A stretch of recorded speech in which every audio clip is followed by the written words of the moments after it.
Oke. Masih bersama Maya di acara Sosok dengan Mas Louis Salwaji. Mas,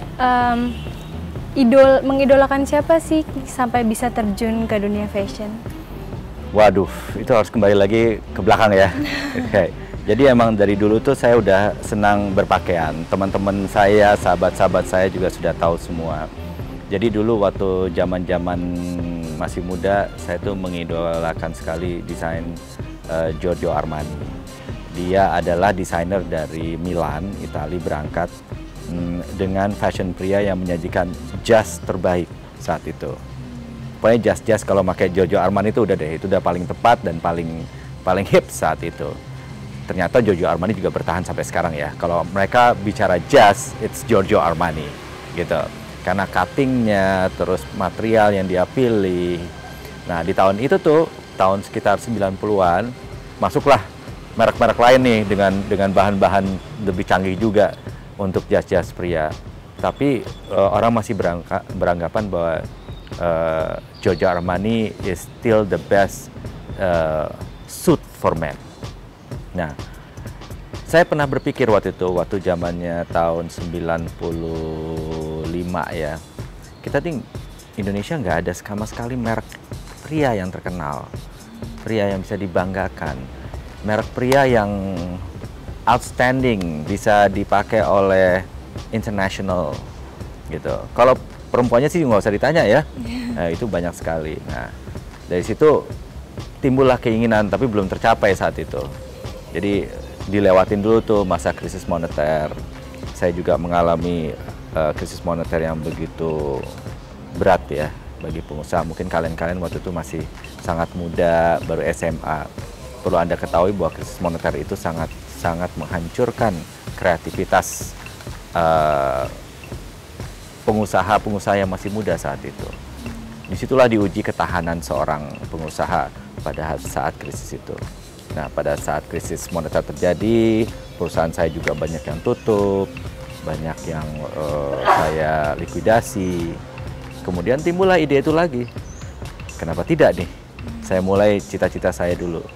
Gitu. Akhirnya saya berangkat dari situ, saya mulai pelan-pelan, dan alhamdulillah ya apa yang saya peroleh sekarang itu adalah dari cita-cita saya waktu saya masih kuliah ya. Gitu. Saya nggak tahu ya, menurut saya sih alhamdulillah saya berhasil dengan Pose & Co saya ya. Tapi kembali lagi, kita sebagai desainer itu hanya melihat, oke, penilaian masyarakat gimana gitu. Karya seorang desainer itu yang patut diapresiasi itu yang kayak gimana sih kalau menurut Mas? Pada intinya adalah seorang desainer tidak boleh menjadi desainer kopian. Bukan mengcopy orang punya atau meniru-nirukan, diplesetin sedikit. Nah, itu bukan. Nah, kalau dituju yang mana itu saya nggak berani komentar. Tapi yang jelas kita sebagai desainer akan lebih mengapresiasi orang yang berangkat dari desain yang dia punya sendiri. Kemudian menaikkannya menjadi salah satu brand yang terbaik. Gitu. Itu yang saya anggap sebagai desainer yang mempunyai kompetensi. Kalau melihat desainer-desainer muda asal Indonesia nih, menurut Mas Louis masih ada yang kurang nggak sih? Atau malah udah kelihatan potensi-potensinya? Kalau saya lihat sih sekarang ini banyak yang ingin berkreasi, tapi belum menemukan benang merahnya. Jadi gini loh. Anda boleh membuat merek susu, okay? Yang terkenal dari dulu Denko, misalnya, atau apa dulu, Klim ya, Klim, gitu ya. Pediasure enggak? Pediasure itu yang hasil cetakan barunya, gitu. Anda boleh membuat susu, tapi susunya yang beda dong dengan Klim. Anda boleh buat mentega, tapi menteganya yang beda dong dengan mentega apa dulu, Blue Blend. Gitu, ada mentega ini, sekarang mentega yang lebih sehat, mentega yang kolesterolnya rendah. Nah, begitu juga sebuah produk desainer. Anda mau jadi desainer boleh dong, desainer apa tapi? Desainnya seperti apa, warnanya apa, dan sebagainya. Itu yang saya lihat adalah desainer yang kompetitif. yang mempunyai kreativitas dan kemampuan gitu. Itu saya hormati sekali. Walaupun dalam presentasi mungkin dalam penjualannya dia tidak sebagus desainer yang tukang kopi, tapi saya lebih hormati desainer yang seperti itu gitu. Saya sekarang banyak desainer yang gini, misalnya desainer X terkenal penjualannya bagus, timbullah desainer anak muda, dia mengcopy desainnya Master X, dikurangin ditambahin ini. Nah, penjualannya jadi bagus karena orang bilang dia adalah kopiannya desainer X gitu. Orang yang nggak mampu beli di desainer X turun ke desainer ini. Tapi di mata saya sebagai desainer, dia hanya tukang jahit. Tapi ada desainer yang baru yang datang, yang mengkreasikan sesuatu yang berbeda. Secara bertahap, bertahan, akhirnya penjualannya bagus. Contohnya, waktu saya membuat poster Enco untuk Men, itu 2 tahun setengah pertama sih berdarah-darah. Promosi, memperkenalkan, tiap jualan mau jualan 1,5 juta aja, mulut saya berbusa menjelaskan kenapa begini, itu terlalu fashion mas, begini gitu. Sekarang 1,5 juta aja lu dapat dasi gua doang gitu loh ya. Nah, tapi disitulah ketekatan saya, kebulatan saya dalam membangun brand. Memang capeknya luar biasa, tapi sekarang ini udah 3 tahun terakhir ini ya sudah mengangkat kaki, kipas-kipas, gitu lebih kurang ya bahasanya ya. Nah, itu yang saya ingin tekankan kepada anak muda sekarang, jangan cepat pasrah, jangan cepat bilang apa udah nyerah. Jadi sebelum Anda jadi desainer, sebenarnya tekad kalian tuh apa dulu, hayati dulu gitu loh. Jujur aja, desainer tidak desainer sama susahnya menjadi seorang insinyur juga, menjadi seorang kreatif, misalnya desainer aksesoris, desainer sepatu itu sama capeknya. Sampai ini topi saya pakai nih dari desainer Bali, sama capeknya dia untuk bisa dia menciptakan topi yang akhirnya kualitasnya internasional. Dia membutuhkan waktu 3 tahun dia bilang.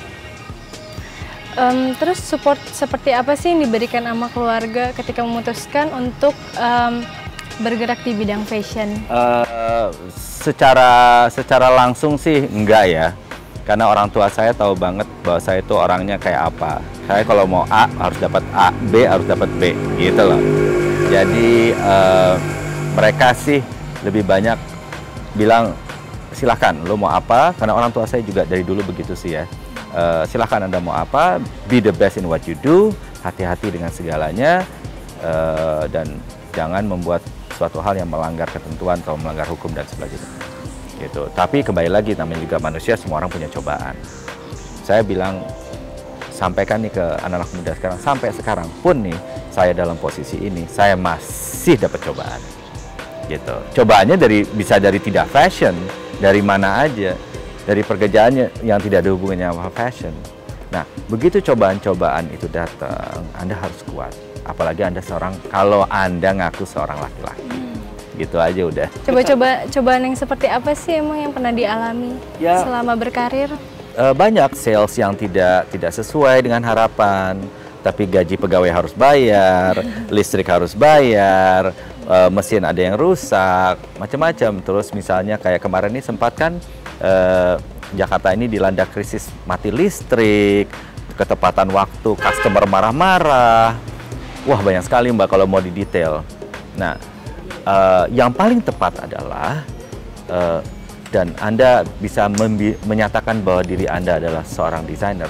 Setiap masalah yang Anda hadapi, Anda selesaikan secara baik-baik. Gitu. Nah, waktu saya pun kuliah agak telat sih selesainya. Karena terlalu banyak terjun itu ke lapangan. Tapi buat saya adalah, jadi saya menjadi seorang mahasiswa yang siap pakai. Gitu. Lo hire gue siap pakai deh. Mental gue udah kuat, gue udah tahu lapangannya kayak apa gitu. Nah, di situ juga mungkin berangkat dari situ, akhirnya saya berhasil membangun suatu perusahaan, dilanda krisis, kemudian membangun lagi sekarang fashion brand. Ya, dengan pengetahuan saya yang punya, dengan segenap istilahnya ya, cobaan yang saya sudah alami, jadi saya bisa lebih mantap dalam mengatur apapun. Ada nggak nih harapan-harapan untuk desainer-desainer muda yang nanti akan menggantikan posisi Mas Louis? Oh, jangan gantiin posisi saya. Pada prinsipnya begini ya. Anda harus tahu bahwa menjadi pengusaha apapun itu sifatnya, walaupun itu desainer, Anda harus kuasai namanya manajemen ya. Manajemen yang baik adalah dasar daripada terciptanya sebuah usaha yang baik. Jadi Anda jangan mentang-mentang Anda seorang desainer, Anda hanya mendesain, pilih bahan, kemudian jadiin, terus udah gitu. Nggak bisa. Baju itu harus di-manage. Setiap pieces baju yang dibuat itu harus di-manage. Manage-nya gimana? Itu ada perangkatnya. Pertama kali perangkatnya adalah quality control-nya. Kemudian turun ke harganya. Harganya berapa? Kemudian baju itu harus dipromosikan. Dijadikanlah misalnya di foto untuk majalah, namanya photo session. Gitu ya, itu manajemennya. Alur itu harus ada. Karena untuk menjadi desainer yang baik, ujung-ujungnya juga harus jualan yang baik. Ujung-ujung jualan yang baik adalah menghasilkan Nah, itu nggak boleh lupa. Gitu. Jadi, bahwa Anda sebagai desainer, udah dipakai di siapapun, internasional pun udah pakai, ujung-ujungnya Anda harus jualan. Inilah cobaan Anda yang paling ujung. Kalau panah itu ya ada ujungnya, ini cobaan Anda paling ujung itu adalah jualannya. Nah, panahnya ini membentuk begini, ini promo Anda gimana? Ya, batangnya itu adalah apa? Orang-orang yang mengerjakannya. Kepala produksi, tukang jahit, penjaga toko. Pas di belakang panah ada apa? Ada bulu-bulunya. Bulu-bulunya itulah konsep. Konsep Anda pada saat membuat fashion. Apa? Anda mau apa? Androgyny, feminine, maskulin. Sehingga waktu Anda menembak busur itu, ini adalah anak panah yang paling mantap yang pernah kamu buat. Nangkep ya? Nangkep. Nah, begitu Anda lepas, treng, itu harus nancep di posisi yang Anda mau. Jangan pernah menargetkan suatu hal itu terlalu besar. Gitu, jangan. Gue maunya, seluruh Indonesia suka. Nggak bisa. Anda tembak dulu sasaran yang tepat mana. Jebret, udah tepat sasaran, baru Anda kembangin. Gitu. Terima kasih. Ada nggak satu quotes yang mau disampaikan kepada pemirsa? Yakinkan apa yang Anda mau dan kreasikanlah yang terbaik. Gitu. Tapi itulah moto yang selalu saya gunakan. Gitu. Yakinkan, kemudian kreasikan. Tapi Anda sebelum berkreasi harus yakin dulu. Dunia fashion Anda siap, dunia batubara Anda siap, menjadi consumer good juga Anda siap. Kalau itu semua Anda yakin, berangkat kreasi. Berkreasilah Anda secara maksimum. Gitu. Jangan pernah patah semangat di tengah. Nah, itu keyakinannya. Gitu. Nah, pemirsa Binus TV, yakinilah apa yang menjadi potensi diri Anda, lalu kreasikanlah. Jika Anda seorang pemula, jangan pernah takut untuk mencoba. Saya Maya, dengan sosok kita kali ini Mas Louis Salwaji, undur diri. Jangan lupa saksikan program acara Sosok di jam dan hari yang sama. Sampai jumpa.